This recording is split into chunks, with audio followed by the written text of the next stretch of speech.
जनाब डॉक्टर इकबाल शाहिद साहब, हमारे आज के सेमिनार के लास्ट स्पीकर। बिस्मिल्लाहिर्रहमानिर्रहीम। सुखन गुफ्तन मुश्किल बूद शब जाई के मान बूदम। जहाँ इतनी गुफ्तगू हो चुकी हो, जीसी में भी प्रोग्राम इसी हवाले से हुआ। बहुत अच्छी किताब है अफसानों की। मैंने दो अफसानों के हवाले से एक मुख्तसर सी गुफ्तगू करनी है आपके सामने। एक नाशुक्री औरत और एक हलाल औरत। असल में कहानी कहना बड़ी मुश्किल बात है, और ख़ुसूसन एक औरत के लिए, या कभी जब हम असातीर को, पुरानी बातों को कहानियों में बांधने की कोशिश करते हैं, तो उन्हें अगर हम अपने या किसी मुआशरे पर मुंतबिक करते हैं तो मज़हब की चूलें हिलने लग जाती हैं, और कभी उसे जदीद मुहावरे के पास लाएं तो अदब जो है वो मुतासिर होना शुरू हो जाता है। मैं एक बात से बहुत मुतासिर हुआ हूँ रुबीना की, कि हमारे यहाँ जब ये बातें कहानियों में लाते हैं तो बड़ी मुश्किल हमारे लिए पेश आ जाती है।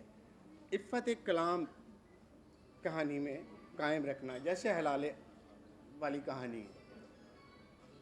मैं क्योंकि फ़ारसी का तालिब इल्म भी हूँ, मैंने इसी किस्म की एक कहानी सादिक हदायत के यहाँ देखी है, जो ईरानी अफसाना निगार है, बहुत आला अफसाना निगार है, बड़ी शोहरत है पूरी दुनिया में उसकी।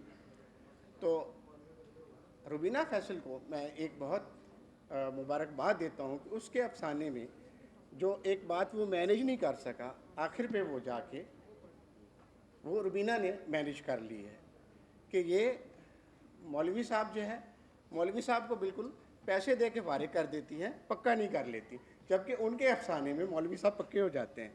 ये रुबीना की मशरकी औरत है जो फिर भी पैसे दे के मैनेज कर गई है, और ये बहुत बड़ी बात है। ईरानी जो बहुत बड़ा अफसाना निगार ये बात मैनेज नहीं कर सका।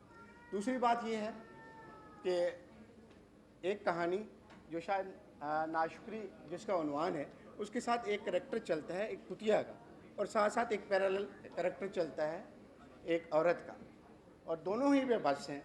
बड़ी खूबसूरत बात जब रुबीना के हिस्से में आई है वो ये है कि एक वही, फिर मैं मिसाल दूंगा अफसाना निगार की, सादिक हदायत की। तो उसका एक अफसाना है कि अंतरी के लूतियश मुर्दे بود, कि एक बंदरिया थी जिसका मालिक मर गया था। उसके साथ और ये रुबीना के साथ साथ जब वो कुतिया और पैरेलल उसके चलते हैं, तो ये बात जो है जो हमारे माशरती मसाइल में उसमें सादिक हदायत से आगे निकल जाती हैं। बहुत बातें हो चुकी हैं। आखिर पे मैं अपनी गुफ्तगू का अख्ताम एक वासिफ़ अली वासिफ़ की नज़्म से करता हूँ, कि आखिर उसने मुझसे एक दिन कह ही डाला, मुझ पर भी एक नज़्म कहो तुम, ऐसी नज़्म के जिसमें मेरा नाम ना आए मैं खुदा हूँ। और किसी भी अफसाना निगार की, किसी भी कहानी निगार की ये मेराज होती है कि वो कहानी में, वो नज़्म में आ जाए। और रुबीना फैसल बहुत मुबारकबाद की हकदार हैं कि वो कहानियों में आ गई हैं, उनकी कहानी बन गई हैं। Thank you.